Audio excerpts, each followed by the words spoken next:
Okay हम जो है ऑपरेटिंग सिस्टम का जो सब्जेक्ट है उसको हम डिस्कस कर रहे हैं, इंट्रोडक्शन टू ऑपरेटिंग सिस्टम। और इस इंट्रोडक्शन टू ऑपरेटिंग सिस्टम के अंदर जो है हमने पार्ट 1, जिस तरह मैंने आपको कहा कि हमारा जो टॉपिक है चल रहा है इंट्रोडक्शन टू ऑपरेटिंग सिस्टम के नाम से। इसमें पहला हम पार्ट डिस्कस कर रहे हैं, फर्स्ट जो पार्ट हमारे पास है। इस फर्स्ट पार्ट को हम जो है अभी तक सो फार हम डिस्कस कर रहे हैं, बल्कि कंटिन्यू है। मैंने पहले भी कहा था, बार बार रिपीट करता हूँ और एक ही बात बार बार आपको कहता हूँ। और मैंने आपको कहा था कि ये इस पहले पार्ट के अंदर 6 क्वेश्चंस हैं और इन 6 क्वेश्चन में से एक क्वेश्चन तो ज़रूर आता है पेपर में, ठीक है। और 2 के भी चांसेस होते हैं कि 2 क्वेश्चन भी इन 6 में से पेपर के अंदर आ सकते हैं। क्वेश्चन नंबर 1 जो है हम कोशिश करेंगे कि बल्कि आज हमारा ख़त्म हो जाएगा। क्वेश्चन नंबर 1 ऑपरेटिंग सिस्टम के फंक्शन जो हैं वो हम पढ़ रहे हैं। बहुत इंपॉर्टेंट है, याद रखें। इम्पॉर्टेंट इस वजह से है कि हर जो है एग्ज़ाम में जो है वो इन वन और टू अदर वे ये पेपर में क्वेश्चन आता होता है। तो फंक्शंस क्या हैं ऑपरेटिंग सिस्टम के? ऑपरेटिंग सिस्टम जो है उसके हमारे पास फंक्शंस क्या हैं, ठीक है। तो ये हमने अभी तक जो इसके जो फंक्शंस हैं वो 10 फंक्शंस हैं, 10 डिफरेंट फंक्शंस हैं। पहला फंक्शन हमने डिस्कस किया था बूटिंग के बारे में। सेकंड फंक्शन हमने पढ़ा था बूटिंग किसे कहते हैं, to ready the computer for further work, computer को रेडी करना ताकि हम इस पर मज़ीद काम कर सकें। बूटिंग हमारे पास 2 टाइप्स की होती हैं, hard boot and soft boot, ठीक है। तो हमारे पास जो है दूसरा हमने फंक्शंस पढ़ा, क्या दूसरा हमने फंक्शंस पढ़ा था यूज़र इंटरफेस के बारे में। यूज़र इंटरफेस किसे कहते हैं कि हम कंप्यूटर को किस तरह बताएंगे कि हम क्या काम करना चाहते हैं, ठीक है। हम कंप्यूटर को जो है वो किस तरह बताएंगे कि हमने क्या काम करना है, किस तरह कंप्यूटर हमारे इंस्ट्रक्शंस को, हमारे कमांड्स को समझेगा, उसको यूज़र इंटरफेस कहते हैं। यूज़र इंटरफेस हमारे पास 3 टाइप्स के हैं, CDI, कमांड ड्रिवन और GUI। रिसोर्स मैनेजमेंट हमने पढ़ लिया कि हमारे पास कंप्यूटर के अंदर जितने भी हार्डवेयर और नेटवर्क रिसोर्सेज हैं उसको भी ऑपरेटिंग सिस्टम कंट्रोल करता है। मेमोरी मैनेजमेंट हमने पढ़ा था कि हमारे पास जो है वो जितनी भी मेमोरी है, इंटरनल प्रोसेसर मेमोरी है, मेन मेमोरी या हमारे पास जो सेकेंडरी स्टोरेज है, इसको भी कंप्यूटर क्या करता है, ऑपरेटिंग सिस्टम क्या करता है, कंट्रोल करता है। फाइल मैनेजमेंट में हमने पढ़ा था कि जब हम फाइल बनाते हैं तो हमारा काम तो आसान है कि हम फाइल का नाम देते हैं, जगह बता देते हैं, लेकिन ऑपरेटिंग सिस्टम इसका पूरा रिकॉर्ड रखता है कि ये फाइल फिजिकली आपके हार्ड डिस्क पे किस ट्रैक और किस सेक्टर पे पड़ी हुई है और कहाँ पर इसकी लोकेशन क्या है। टास्क मैनेजमेंट हमने कल पढ़ा था कि जब हम जॉब शेड्यूलिंग करते हैं, टास्क मैनेजमेंट में क्या होता है कि मल्टीपल यूजर्स हैं लेकिन रिसोर्स एक है, तो उस एक रिसोर्स यानी एक CPU को मल्टीपल काम किस तरह करेंगे, उसके लिए जो हम क्या करते हैं, उसके लिए जो है हम टास्क मैनेजमेंट जो है उसके ज़रिए से हम उसको ऑपरेटिंग सिस्टम हमारे मुख्तलिफ यूज़र्स को एक साथ हैंडल करता है, मैं कहता है टाइम स्लाइस के ज़रिए से।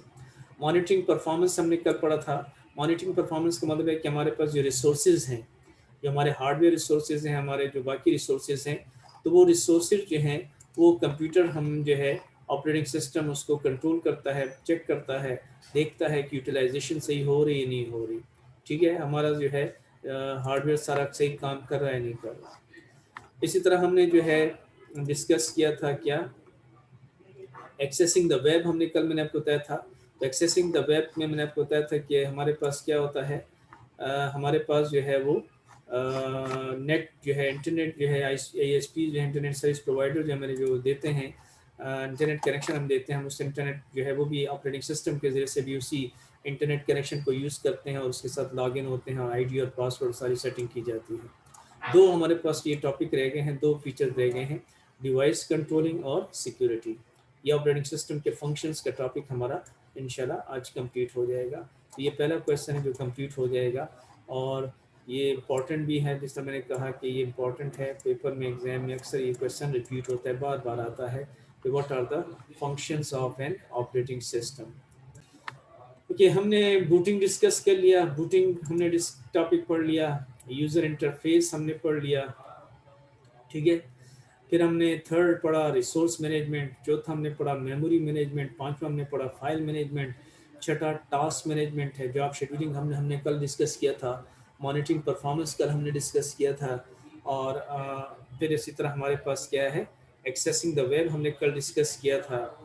Then we have device controlling, आज हम पढ़ेंगे, ये भी आसान है। डिवाइस कंट्रोलिंग का क्या मतलब है? Operating system control all devices attached to the computer. The hardware devices are controlled with the help of small software called device driver. अगर आपको याद हो आईसीटी के अंदर मैंने आपको बताया था, आईसीटी के अंदर जब हमने इंफॉर्मेशन टेक्नोलॉजी के जो है वो एलिमेंट्स पढ़े थे, तो उस एलिमेंट्स के अंदर सेकंड एलिमेंट था हमारे पास प्रोसीजर। और प्रोसीजर मैंने आपको बताया था कि कंप्यूटर के अंदर हम जो भी हार्डवेयर यूज करते हैं तो उस हार्डवेयर को इंस्टॉल किया जाता है, इस्तेमाल करने से पहले उसकी इंस्टॉलेशन की जाती है, और इंस्टॉलेशन के लिए हमें कंपनी की तरफ से एक सीडी या डिस्क दी जाती है, उसको ड्राइवर सीडी या ड्राइवर डिस्क कहा जाता है। तो वो बेसिकली ड्राइवर्स होते हैं। तो ड्राइवर्स जो है these are the small programs, ठीक है।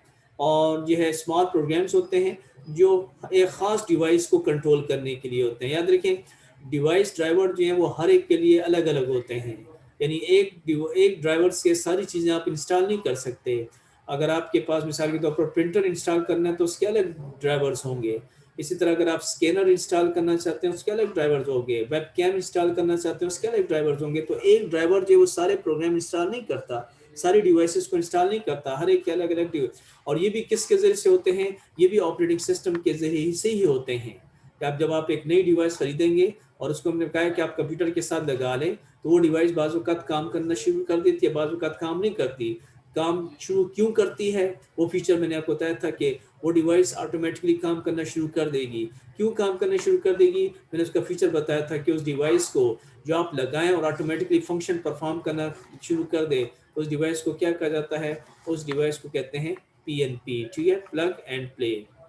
उस डिवाइस को हमारे पास जो है पीएनपी कहा जाता है, प्लग एंड प्ले डिवाइसेस। और प्लग एंड प्ले डिवाइस मैंने आपको कहा था कौन सी डिवाइसेस होते हैं? PNP, P N P. तो पीएनपी का मतलब है प्लग एंड प्ले। तो प्लग एंड प्ले का मतलब है जो आप जब डिवाइस लगाएं and it is ready to use, ठीक है। उसका मतलब क्या है? उसके जो ड्राइवर्स फाइल्स हैं वो ऑलरेडी विंडोज ऑपरेटिंग सिस्टम के अंदर मौजूद होते हैं। तो ऑपरेटिंग सिस्टम हमारे डिवाइस को भी कंट्रोल करता है। जितनी भी हमारे हार्डवेयर डिवाइसेस हम अपने कंप्यूटर के साथ अटैच करते हैं उसको भी कंट्रोल करता है, ठीक है। और इसके लिए एक सॉफ्टवेयर की जरूरत पड़ती है, उसे डिवाइस ड्राइवर्स कहा जाता है। अगर वो पहले से डिवाइस ड्राइवर पहले से ऑपरेटिंग सिस्टम के अंदर मौजूद हैं, उसका मतलब है वो कौन सी डिवाइस है? पीएनपी है, प्लग एंड प्ले डिवाइस है। और अगर आप बाद में जो है ऐसी डिवाइस इंस्टॉल करें जो पीएनपी नहीं है, तो फिर उसके आपको सीडी या डिस्क के जरिए से उसको इंस्टॉल करेंगे।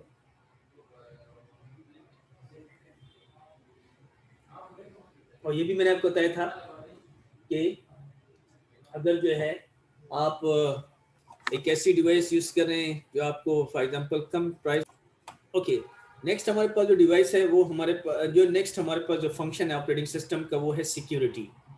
ये बहुत इंपॉर्टेंट फंक्शन है ऑपरेटिंग सिस्टम का, सिक्योरिटी का, ठीक है। सिक्योरिटी का फंक्शन इसलिए इंपॉर्टेंट है कि अगर आपका अपना पीसी है और आप एक यूज़र काम कर रहे हैं फिर तो सिक्योरिटी का कोई ऐसा प्रॉब्लम नहीं आएगा। लेकिन बाज़ औक़ात ऐसा होता है कि आपको जो सिस्टम है जहाँ पर आप काम कर रहे हैं वहाँ पे आपने नेटवर्किंग की हुई है, मल्टीपल यूज़र्स वहाँ पे काम कर रहे हैं, तो फिर आपका जो है वो प्रॉब्लम क्रिएट हो सकते हैं, आपका डाटा सिक्योर नहीं हो सकता। और अगर आपका ऐसी एनवायरनमेंट है कि आप ऑनलाइन जो है वो काम कर रहे हैं तो फिर तो सिक्योरिटी रिस्क और भी ज़्यादा हो जाते हैं हैकिंग की वजह से।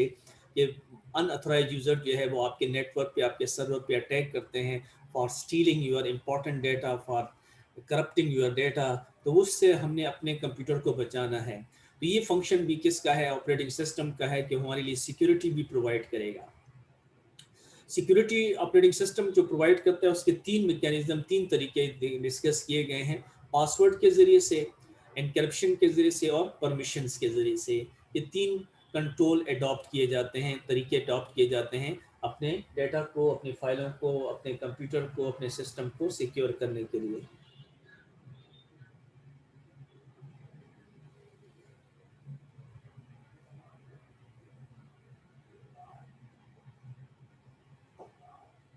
देखिए पहले चीज़ तो ये है कि मैंने आपको पहले भी कहा था कि हमारे पास दो किस्म की एनवायरनमेंट होती हैं। एक को कहा जाता है पीसी, पर्सनल कंप्यूटर, ठीक है। और इसको क्या कहते हैं? इसको कहते हैं स्टैंड अलोन। इस एनवायरनमेंट को कहते हैं स्टैंड अलोन। स्टैंड अलोन का मतलब क्या है? कि ऐसी एनवायरनमेंट जिसमें हर कंप्यूटर दूसरे कंप्यूटर से सेपरेट है, इंडिविजुअल है, अलग अलग काम हो रहा है। पीसी जिसे हम कहते हैं पर्सनल कंप्यूटर, ठीक है। इसके मुकाबले में दूसरे हमारे पास जो एनवायरनमेंट है वो है नेटवर्क। जिसमें एक कंप्यूटर है जिसे हम सर्वर कहते हैं, और उस एक कंप्यूटर के साथ बहुत सारे कंप्यूटर जो हैं वो साथ उसके क्या हैं, अटैच हैं। तो इस एनवायरनमेंट को क्या कहते हैं, इसको क्या कहा जाता है, नेटवर्क। ठीक है। अब इस नेटवर्क के अंदर ये होता है कि जो यूजर्स होते हैं उन यूजर्स को जो है हर एक यूजर को अपना क्या दिया जाता है, एक आईडी दिया जाता है, एक पासवर्ड दिया जाता है, जिसको हम लॉगिन कहते हैं। अगर आप अपने पर्सनल कंप्यूटर में काम कर रहे हैं, आपका पीसी और आप ही उसको यूज करने वाले हैं, फिर तो उसमें कोई प्रॉब्लम नहीं होगा सिक्योरिटी पॉइंट ऑफ व्यू से। लेकिन जब हम नेटवर्क की बात करते हैं तो नेटवर्क में मल्टीपल यूजर्स जो हैं वो उस नेटवर्क के अंदर काम कर रहे हैं। मैं एग्जांपल यहाँ पर 4 यूजर्स की दे रहा हूँ। 4 यूजर्स हैं जो एक नेटवर्क के अंदर, एक सिस्टम के अंदर इन्वॉल्व है। अब जारी बात है, जब नेटवर्क के अंदर काम करेंगे तो हर यूजर जो है यहाँ पे जो काम करने वाला है, इसको जब कंप्यूटर ऑन हो जाएगा तो काम नहीं करेगा, बल्कि कंप्यूटर ऑन होने के बाद इसको क्या करना पड़ता है, लॉगिन होना पड़ता है। तो वो लॉगिन बेसिकली क्या है, प्रोसीजर है, जिसमें क्या होता है, यूजर जो है वो 2 चीज़ें प्रोवाइड करता है कि उसका आईडी क्या है और उसका पासवर्ड क्या है। अब ये आईडी और पासवर्ड क्या है, ये पहले से याद रखें। ऑपरेटिंग सिस्टम के अंदर एक डेटाबेस बनी होती है, उसके अंदर ये दोनों चीज़ें पहले से पड़ी होती हैं। तो जब वो यूज़र ऑन लॉगिन होता है तो ऑपरेटिंग सिस्टम इसके आईडी और पासवर्ड को चेक करता है, ये दोनों चीज़ें वैलिड हैं, ऑथोराइज्ड है, सही हैं, तो आपको अलाउ कर देता है। और अगर इनमें से एक भी चीज़ सही नहीं हो, आईडी गलत हो या पासवर्ड सही ना हो, तो आपको क्या है, आपको लॉगिन यानी इजाज़त नहीं देगा कि आप इस नेटवर्क के अंदर काम कर सकें। ठीक है। तो पहला हमारे पास है पासवर्ड का। तो पासवर्ड किस लिए यूज होता है, to restrict unauthorized user to access the system. Unauthorized का मतलब है आप उस सिस्टम के, उस ऑर्गेनाइजेशन के यूजर नहीं हैं, ऑथोराइज नहीं है। ठीक है। मेरे पास उस, मैं अक्सर स्टूडेंट को ये एग्जांपल देता हूँ कि मिसाल के तौर पर एक स्टूडेंट है जिसने डीआईटी किया हुआ है या कर रहा है, उसको कंप्यूटर आता है और वो बैंक चला जाए, उससे बैंक वाले को कहे कि मुझे एक सिस्टम कंप्यूटर आता है, आप कंप्यूटर पे उठें, मैं सिस्टम को यूज़ करना चाहूँ। तो अगर वो बंदा उठ भी जाए और आपको बिठा भी दे, तब भी आप उस सिस्टम को यूज़ नहीं कर सकते, क्योंकि आप उस यूज़र के, उस सिस्टम के, उस ऑर्गेनाइजेशन के ऑथोराइज्ड यूज़र नहीं हैं। अब तो बैंक वालों ने भी सिस्टम चेंज कर दिया है, वो अपना आईडी और पासवर्ड के साथ साथ और भी एक चीज़ उन्होंने दे दी है, और वो क्या है, बायोमेट्रिक सिस्टम आ गया है। तो बायोमेट्रिक सिस्टम के जरिए से अब क्या कहता है, कंप्यूटर जो है, ऑपरेटिंग सिस्टम जो है वो काम करता है। तो बायोमेट्रिक में ये होता है कि मिसाल के तौर पर अगर आप ऑफिस में 2-3 बंदे काम करें और आपका पासवर्ड किसी आपके कोलीग को पता चल गया है, तो फिर वो आपके यूज़र से लॉग इन होकर आपके लिए काम ख़राब कर सकता है, आपके लिए प्रॉब्लम क्रिएट कर सकता है। आजकल बैंक्स में मैंने देखा, मुख्तलिफ बैंक्स के अंदर जो यूज़र वहाँ पर बैठे होते हैं, कंप्यूटर काम काम कर रहे हैं, वो अपना जब लॉगिन होते हैं तो आईडी और पासवर्ड के साथ साथ बायोमेट्रिक जो है वो भी स्कैन करते हैं, अपने थंब फिंगर्स जो है, तो फिर उसके बाद उनका यूज़र जो है वो लॉगिन होता है। ये किस लिए, ताकि अगर एक बंदे को आपका पासवर्ड पता भी चल जाए, आपके कोलीग को, आपके साथी को, तब भी वो बंदा आपके यूज़र में काम नहीं कर सकता, क्योंकि बायोमेट्रिक सिस्टम में अल्लाह ताला ने एक ऐसी चीज़ बनाई है कि जो फिंगरप्रिंट्स होते हैं ये पूरी दुनिया के अंदर हर यूज़र के एक दूसरे से डिफरेंट हैं। कोई भी ऐसा बंदा नहीं है जिसके फिंगरप्रिंट्स आपस में मिलते हों। तो इस वजह से जो है वो बायोमेट्रिक सिस्टम जो वो यूज़ किया जाता है लॉगिन होने के लिए। तो पहला हमारे पास सिक्योरिटी का प्रोसीजर क्या है, पासवर्ड है। इससे हम क्या करते हैं, रिस्ट्रिक्ट करते हैं, पाबंद करते हैं, हम रोकते हैं अनऑथराइज यूज़र को, ताकि हमारे सिस्टम को क्या कर सके, एक्सेस कर सके। एक्सेस का मतलब है किसी चीज़ तक पहुंच सके। Each and every user is assigned a password. जितने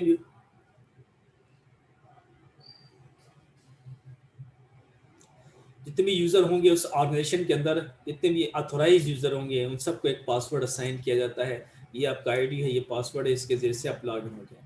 In network, when user is logged in, they always ask the username and password. मैंने कहना, अगर आपका पर्सनल कंप्यूटर है, पीसी है, फिर तो आप कंप्यूटर को ऑन करें, डायरेक्ट विंडोज ओपन हो जाएगी। उसमें अगर हम इंस्टॉलेशन के दौरान अगर पासवर्ड देते हैं तो ठीक है, वो अक्सर इंस्टॉलेशन के दौरान विंडोज़ में वो आपसे पूछता है लॉगिन पासवर्ड देना चाहते हैं, आईडी देना चाहते हैं, ठीक है वो भी दे सकते हैं। लेकिन अगर नहीं देना चाहें तब भी सही है, आपका विंडोज़ या ऑपरेटिंग सिस्टम काम करेगा। लेकिन नेटवर्क में मैंने आपको कहा है कि क्या होता है कि जब यूज़र काम करता है तो उसके लिए क्या करना पड़ता है,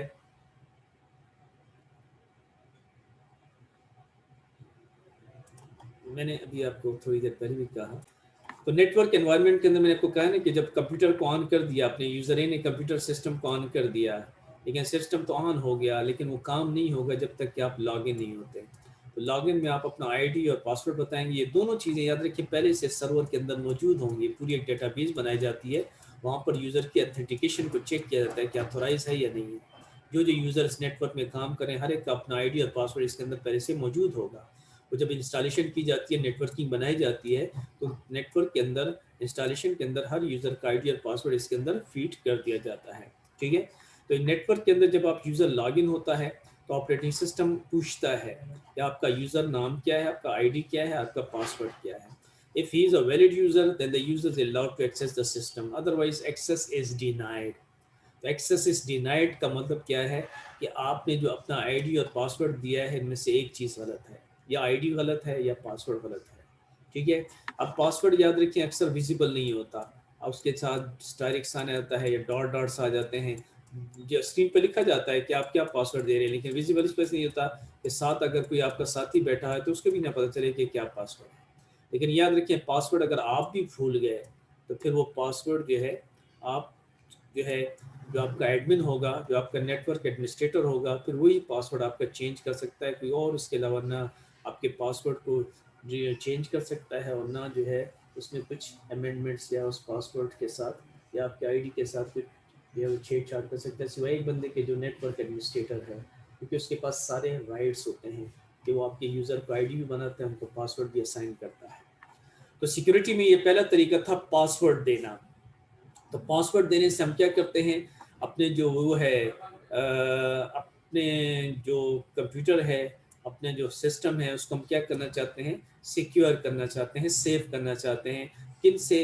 जो अनऑथोराइज्ड यूज़र्स हैं, वैसे यूज़र जो आपके नेटवर्क का हिस्सा नहीं है और वो कोशिश करते हैं, ट्राई करते हैं कि आपके नेटवर्क के अंदर इन होने की कोशिश करें। तो उस सूरत में जो है आप हर यूज़र को क्या देते हैं, एक यूनिक यूज़र नेम और पासवर्ड देते हैं। अगर वो पासवर्ड वो वैलिड होगा, सही होगा, तो आप वैलिड यूज़र हैं, और अगर आप नहीं हैं, आपने गलत दे दिया, तो आपको एक्सेस डिनाइड का मैसेज आएगा। तो एक्सेस डिनाइड का मतलब है कि आपका यूज़र आईडी या पासवर्ड गलत है, आप जो है वो ऑथराइज यूज़र नहीं है। दूसरी तरीके हमारे पास है इनक्रप्शन का, इनक्रप्ट करना। ये ज़्यादातर नेटवर्क के अंदर यूज होता है ऑनलाइन ट्रांजेक्शन्स को पास करने के लिए। ठीक है। वो तो कुछ यूँ है कि मिसाल के तौर पर ऑनलाइन, अगर मिसाल के तौर पर मैं कोई परचेज कर रहा हूँ, ऑनलाइन शॉपिंग कर रहा हूँ नेट पे, इंटरनेट पे, और वो जहाँ से मैं शॉपिंग कर रहा हूँ तो उन्होंने मुझसे जो है एक जो मुझसे डेटा मांगते हैं उसमें मेरा जो है वो क्रेडिट कार्ड का नंबर भी मांगते हैं कि मेरा क्रेडिट कार्ड नंबर क्या है। अब वो क्रेडिट कार्ड नंबर मैं जब दे देता हूँ तो क्रेडिट कार्ड फिर जो है वो फ्लोट होता है पूरे नेटवर्क पे इंटरनेट पे, एक सर्वर से दूसरे। तो इस तरह वो क्रेडिट कार्ड मेरा कोई भी बंदा हैक कर सकता है। अगर वो क्रेडिट कार्ड किसी ने हैक कर लिया तो इस्तेमाल वो करेगा अकाउंट में से पैसे मेरे जाएंगे, क्योंकि कंप्यूटर तो इस चीज़ को नहीं देखता कि क्रेडिट कार्ड किसका है, वो तो इन्फॉर्मेशन डेटा को देखता है कि क्रेडिट कार्ड नंबर सही है तो सही है। वो तो ये नहीं देखता कि ये क्रेडिट कार्ड जो है वो लतीफ़ यूज़ कर रहा है या क्रेडिट कार्ड जो है लतीफ़ का नहीं है, कोई और यूज़ कर रहा है। तो क्रेडिट कार्ड तो किसी का भी होगा, वो तो सिर्फ इन्फॉर्मेशन पूरी। तो हम चाहते हैं कि जब हम इस किस्म की जो हमारा वाइटल और सीक्रेट या सेंसिटिव डेटा है, जब ये नेटवर्क पे फ्लोट करे, जब ये पूरे नेटवर्क के अंदर एक सर्वर से दूसरे सर्वर पे जाए, तो इसको कंप्यूटर जो है ऑपरेटिंग सिस्टम इस हालत में इसको कन्वर्ट कर दे कि ये रीडेबल ना हो, किसी को समझ ना आए कि ये क्या है। जो हैकर्स हैं, जो आपके उस पर आपके डेटा को स्टील करने वाले बंदे हैं, हैकर जिसको कहा जाता है, हैकर्स ईवल जीनियस इसको कहा जाता है, याद रखें। इसके लिए एक लफ्ज़ उन्होंने यूज़ किया है, ईवल जीनियस। ईवल है लेकिन जीनियस होते हैं, शैतान है लेकिन बहुत इंटेलिजेंट है। ठीक है। और ये फिर इसके भी बहुत दो तीन टाइप्स हैं, कभी किसी दिन फिर डिस्कस करेंगे कि हैकर्स भी दो तीन टाइप्स के होते हैं। तो हमारे पास जो है इनक्रप्शन क्या है, ये कंट्रोल है in the storage of vital data in some other form. आपका जो डेटा है उसको चेंज कर देता है, इस तरह से चेंज कर देता है कि वो जो जब फ्लोट करेगा, जब वो मूव होगा तो पता नहीं चलेगा कि वो क्या है, रीडेबल नहीं होगा, आसानी से कोई बंदा उसको हैक नहीं कर सकता। ठीक है। उसकी शक्ल, उसकी डेटा होगा, डेटा वही, लेकिन वो जिस, और फिर इसमें होता है कि जब आप किसी इस तरह की इनक्रप्शन की जाती है तो जो दो बंदे आपस में, वो फिर फ़ोन पे उनको एक इनक्रप्शन की बता जाती है कि ये इनक्रप्शन की है, मैं आपके डेटा सेंड कर रहा हूँ, ये इनकरेक्ट फॉर्म में है, जब आपको रिसीव हो जाएगा तो आप ये की लिखें, तो ये फिर दोबारा वापस, ये सिर्फ जो दो बंदों के दरमियान में टेलीफोनिक या किसी और सोर्स के जरिए से, नेटवर्क के जरिए से नहीं। कि नेटवर्क पे भी अगर की भी भेज दें तो फिर तो जारी बात है आप उसको जो है फिर अपॉर्चुनिटी प्रोवाइड कर दी कि आपके डेटा को हैक कर दे। एग्जाम्पल से दिए कि if you type a text in notepad, it is stored in the hard disk in other form, computer code। मिसाल के तौर पर हम कोई नोटपैड में टेक्स्ट लिखते हैं तो टेक्स्ट तो जारी पता है रीडेबल फॉर्म में होता है, हम उसको पढ़ सकते हैं। लेकिन जब हम उसको इनकरेप्ट करेंगे तो उसको इस हालत में चेंज कर देगा, इससे कोड में चेंज कर देगा, मशीन लैंग्वेज में आ जाएगी कि कोई बंदा उसको चेंज देख नहीं सकता। Changing the format of data is called encryption. आपके डेटा जो है उसकी जो शक्ल सूरत है, उसके अंदर जो टेक्स्ट लिखा हुआ है वो चेंज होकर उसको पूरा एक प्रोसीजर है, पूरा लंबा प्रोसीजर है इनकरप्शन का। In encryption user are asked for password. अब वो इनकरप्शन की होती है, एक इनकरप्टेड की होती है, लेकिन वो की जो है वो दो बंदे हैं। जो मैं अब मिसाल के तौर पर आपको भेज रहा हूँ कोई डेटा और मैंने उसको इनकरप्ट फॉर्म में भेजा है, तो जब वो आपके पास आएगा तो आप इसको रीड नहीं कर सकते कि ये क्या है। तो फिर वो एक की होती है, वो की मैंने आपको फोन करके आपको मैसेज करके आपको बता दिए कि ये मैं डाटा भेज रहा हूँ, ये इनकरप्टेड फॉर्म में है, लेकिन जब आपके पास आएगा तो इसकी होगी, इस की के जरिए से आप इसको क्या करते हैं, दोबारा डी इनकरप्ट करते हैं। तो की लिखेंगे तो दोबारा डाटा डी इनकरप्ट हो जाएगा और आपको रीडेबल हो जाएगा, आप पढ़ सकेंगे ये क्या है। which are used again in decryption of the file or directory. After encryption, no one can read your data, even administrator। अगर आप नेटवर्क में अपने ऑफिस के अंदर भी अगर अपने डेटा को इनकरप्ट कर लें तो आपके जो नेटवर्क एडमिनिस्ट्रेटर है वो भी इसको नहीं पढ़ सकता कि आपने क्या भेजा है, क्या कोड वर्ड है, क्या लिखा हुआ है, कुछ समझ नहीं आता। जब तक वो आपकी जो इनकरप्शन डी इनकरप्शन के लिए जो की नहीं दी गई, वो की आप दे देंगे तो आपको पता चलेगा कि ये डेटा क्या था और इसके अंदर जो है किस किस्म की इंफॉर्मेशन थी। क्लियर हो गई बात समझ आई या नहीं? ये हम जो है लास्ट फंक्शन पढ़ रहे हैं ऑपरेटिंग सिस्टम का सिक्योरिटी के बारे में। 3 कंट्रोल्स हैं, 3 तरीके हैं जिससे हम इसको अपने डेटा को, ये भी ऑपरेटिंग सिस्टम ही करता है, याद रखें। ये पासवर्ड देना, वो करना, आईडी देना, पासवर्ड लगाना, इनकरप्ट करना, that is the function of operating system. तीसरा हमारे पास है परमिशन का। तीसरा हमारे पास सिक्योरिटी का कंट्रोल है, वो है permissions. Permissions are assigning by owner or administrator to allow any level of access such as read only, read write, delete by controlling ability of users to infinite object services। ठीक है, initiate sorry to of user to initiate object services। देखिए होता कुछ यूँ है कि जब हम एक फाइल या डायरेक्टरी बनाते हैं, हम लिनक्स ऑपरेटिंग सिस्टम इंशाल्लाह मैं आपको बताऊंगा, तो 3 किस्म के राइट्स होते हैं, उसको कहते हैं RWX। ठीक है, RWX, ये 3 किस्म के राइट्स हैं। किसी भी फाइल या डायरेक्टरी के 3 राइट्स होते हैं। R का मतलब होता है रीड ओनली, रीड। ठीक है, W का मतलब है राइट, ठीक हो गया, और X का मतलब है execute. RWX, X means execute.